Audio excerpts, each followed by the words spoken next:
Divorce divorce divorce divorce divorce করে ওয়াইটির অবস্থা খারাপ, আর একটা মাকে বাঁচানোর জন্য সবার মাথাও খারাপ। ঠিক আছে, তো দেখো আমার বক্তব্য সীমিত মাত্র।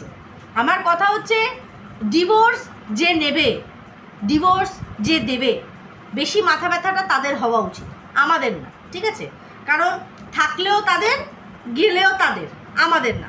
কিন্তু ওই যে ভালোবাসার খাতির একটা মানুষ সত্যি সঠিক রাস্তায় রয়েছে ডে ওয়ান থেকে, তার সমস্তটা দেখার পর কিন্তু আমরা এইটুকু বুঝতে পারছি যে যে ডিভোর্স দেবে করে মনোবৃত্তি তার হয়েছিল, সে খোদ সংসার ছেড়ে বেরিয়ে গেছে নিজের একটা আননেসেসারি তাড়নায়, যে তাড়নাটা সত্যি মানে ওটা কোনো রিজন হতে পারে না।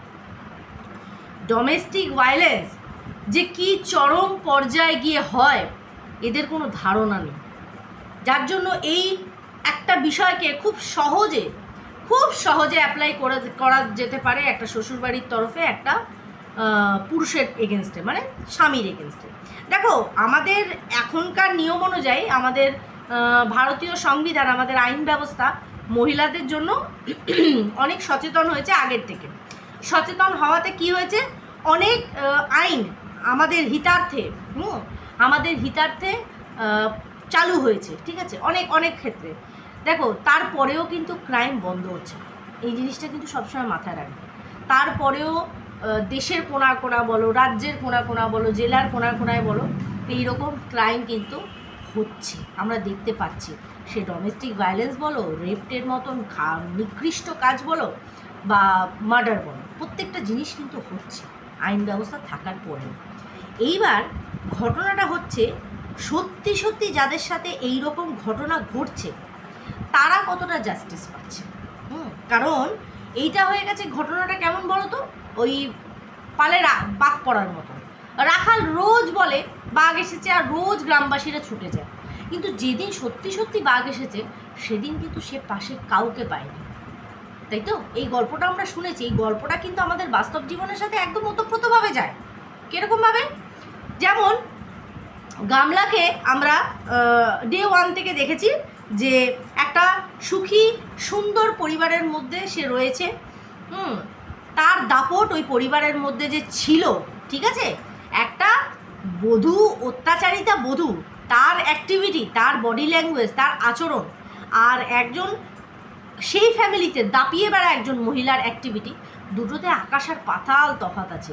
এই তফাৎটা যারা দেখে আনদেখা করার চেষ্টা করছে তাদের উদ্দেশ্যে আমার কিচ্ছু বলার নেই, কারণ তারা গান্ধারীর রোল প্লে করছে। এটা আজকে থেকে না, প্রথম থেকেই। তারপরেও এরা নিজেদেরকে সঠিক সত্য নৈতিকতার মূর্তি বলে নিজেদেরকে প্রেজেন্ট করেনি, মানে নিজেদের ঢোক ঢাল বাঁশি নিজেরাই বাজায়, নিজেরাই ফাটায়, কথা সেটা না।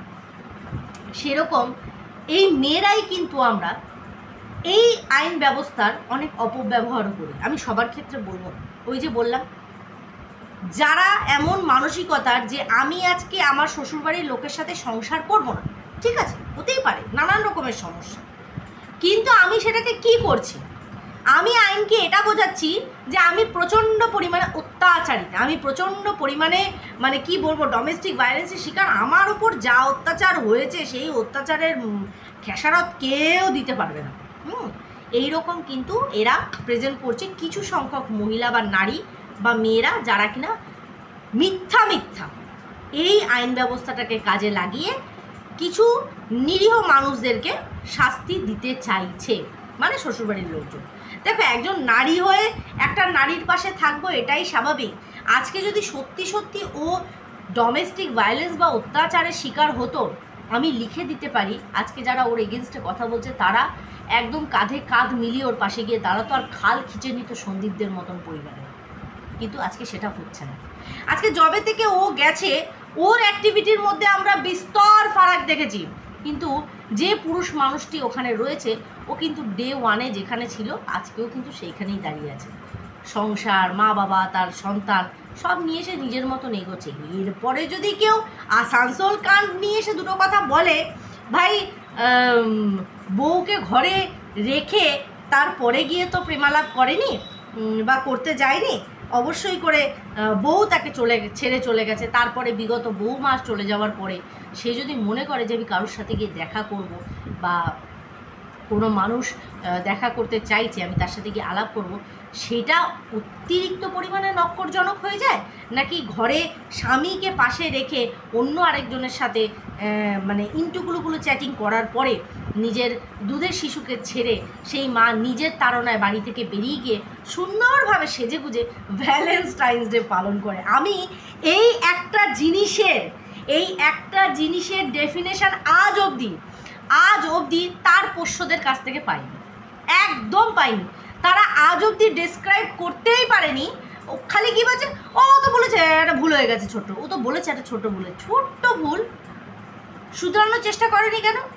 যে রিয়েলাইজ করবে যে আমার একটা ভুল হয়েছে, তাহলে তো সে পুনরায় আরেকটা সুযোগ নেবে যে তাহলে আমার সংসারটা, কারণ ওটা আমার অধিকারের জায়গা, আমি বিয়ে করে ওই বাড়িতে গেছি, কেউ আমাকে চাপিয়ে দিয়ে আসেনি বা আমি ভেগে যাইনি, তাই তো?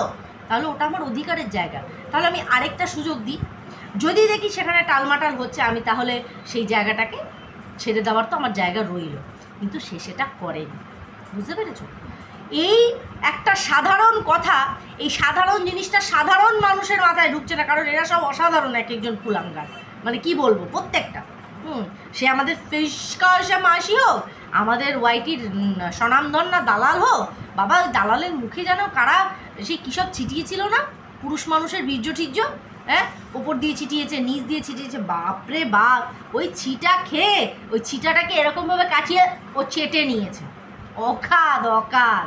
নালে ভাবো, উজ্জ্বলের মতন একটা প্যারালাইজ ছেলে, যার কিনা উঠে দাঁড়ানোর ক্ষমতা নেই, যার মানে সন্তানটা তার কিনা সেই নিয়ে এত বড় একটা কোশ্চেন মার্ক উঠে গেছে, তার পৌরুষত্ব চেক করার জন্য তার জায়গা ঠিক মতন দাঁড়ায় না, বসে না, ঘুমায় না, হাডুডু খেলে, সবটা ট্রাই করার জন্য এই আমাদের এই ওয়াইটি স্বনামধন্য দালাল গেছে। আবার অন্যের চরিত্র, হ্যাঁ, সেইটা নিয়ে ও ডুগডুগি বাজায়, আর ওর নিজের মুখে স্বীকার করা জিনিস যে উজ্জ্বলেরটায় বসবে, ওর বউ ঠেলবে, আর ওর নাড়িয়ে দেখবে দাঁড়ায় কিনা। মানে আমার ঘরে আমার স্বামী আছে, যার দাঁড়ানোতে আমার কোনো ডাউট নেই, মানে আমি ওর কথা বলছি, ওর তো পুরুষ আছে ঘরে, আমরা তো দাদা নমস্কার বেরু দাদা ডাকতাম, তো ওরটা তো ঘরেরটা তো পুরুষ, ও জানে যে আমার পুরুষের দাঁড়ায়, ঘুমায়, লুডো ছক্কা কিচ্ছু হয় না, মানে ছক্কাই হয় সব সময়। কিন্তু এই তবুও আমাকে উজ্জ্বলের মতন একটা না চলাফেরা করতে পারা ছেলের মানে জায়গা মতন গিয়ে আমাকে বসতে হবে, বসে আমাকে সেই ট্রাইটা করতেই হবে যে আমার যেখানে বন্ধ সেইটা ওর নাড়ানোতে বা ওর দাঁড়ানোতে বা ওর হাডুডু খেলাতে সেইটা খোলে নাকি। কি বলবো বলো, এরা বিচার করে অন্যের, পরকীয়ার ব্র্যান্ড অ্যাম্বাসাডার এই দালাল। হ্যাঁ, আর বাকিদের কথা ছেড়েই দিলাম, এদেরকে আমি ধরি না, তো ওদেরকে নিয়ে বলারও কিছু নেই। তো এইটা হলো ব্যাপার। যাই হোক, ইন্ট্রো দিতে ভুলে গেছি, তার আগে বলি welcome back to my channel. কেমন আছো তোমরা সবাই? আশা করি সবাই ভালো আছো, আমিও ভালো আছি।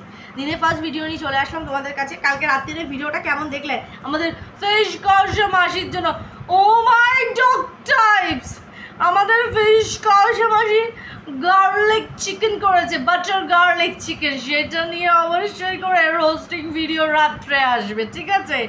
অবশ্যই। মাসে দারুণ দিয়েছো, আমার দেখে পেলো কাশে, মানে অতিরিক্ত পরিমাণে ওই যে ব্ল্যাক পেপার পাউডার হয়ে গেছে, তো আমি এরকমভাবে বাটার গার্লিক খুঁজে বেড়াচ্ছিলাম। যাই হোক, ঠিক আছে, অবশ্যই করে আমি প্রমাণ দিয়ে দেখাবো, এমনি আমি।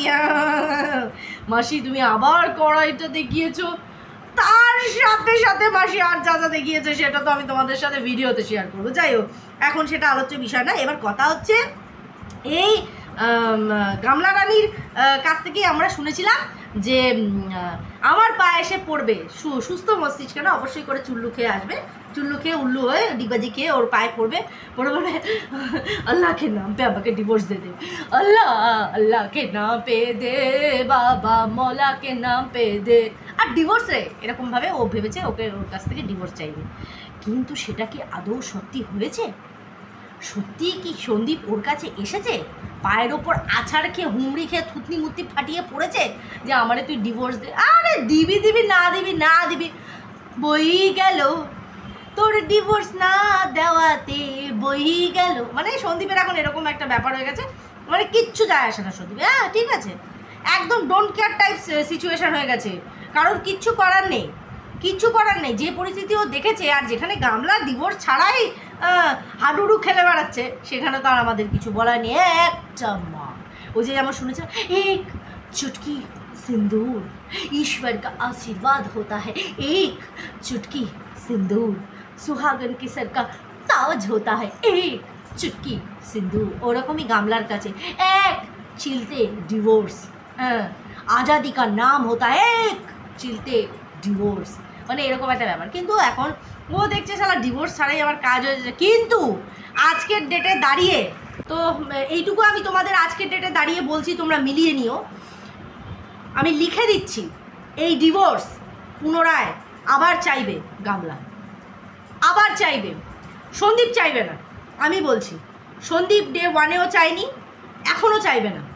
যা অ্যাক্টিভিটি তোমরা দেখতে পাবে গামলা, কারণ গামলা বেশি দিন টানতে পারবে না, গামলা বেশি দিন টানতে পারবে না।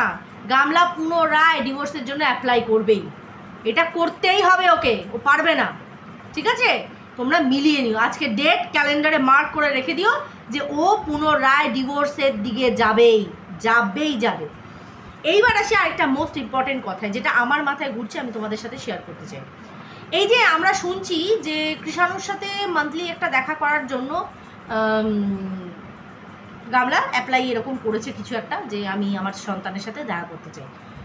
আমি গামলাকে একটা কথা বলতে চাই, আমি গামলা প্লাস ভিউয়ার সবার উদ্দেশ্যেই কথাটা রাখবো। আমার বোথ সাইডেই মনে হলো যে একবার, অ্যাকচুয়ালি এটা আমার নিজস্ব মাথার ওপর দিয়ে চলছে, সেটা হচ্ছে তোমাদের কি মনে হয় আজকে 1 বছর পর গামলার মুখোমুখি কৃষাণু হয়ে কৃষাণু কি ওর মায়ের কাছে ছুটে যাবে? আর গামলাকে আমি এটা জিজ্ঞাসা করতে চাই যে তুই কি মনে করিস যে আজকে তুই বাচ্চার সাথে দেখা করার কথা চিন্তা করছিস, পারবি? মানে বাচ্চা তোকে চিনে মা বলে ডেকে বুকে জড়িয়ে ধরবে? এই দুটো প্রশ্ন দুতরফে আমার রইল, কারণ আমার নিজের মাথার মধ্যে খুব পরিমাণে চলছে যে কৃষাণু কি ফাইনাল অ্যাক্টিভিটি ওর কীরকম হবে। কারণ বাচ্চা তো, বাচ্চার মুড সুইং আমরা বুঝতে পারি না, হয়তো দেখা গেল মাকে দেখে সত্যি আপ্লুত হয়ে গেল, আবার এটাও হতে পারে যে মাকে দেখে চিনতেই পারলো না, আর চিনলেও অতটা ও বদার না সেই বিষয়টাকে নিয়ে। এটাই তোমাদের মানে আমি জানালাম, আমার নিজস্ব মনের মধ্যে বিষয়টা ঘুরছে। যাই হোক, না হলে নচেত যদি আমরা ওভারঅল দেখি কৃষাণু যেখানে আছে আমার কথা অনুযায়ী একদম ঠিক আছে, ওকে আর নাড়াঘাটা করার কোনো দরকার নেই, ওখানে বেড়ে ওঠাটাই ওর পক্ষে স্বাস্থ্যকর, সুরক্ষিত। চলো সবাই খুব ভালো থেকো, সুস্থ থেকো, দাদা।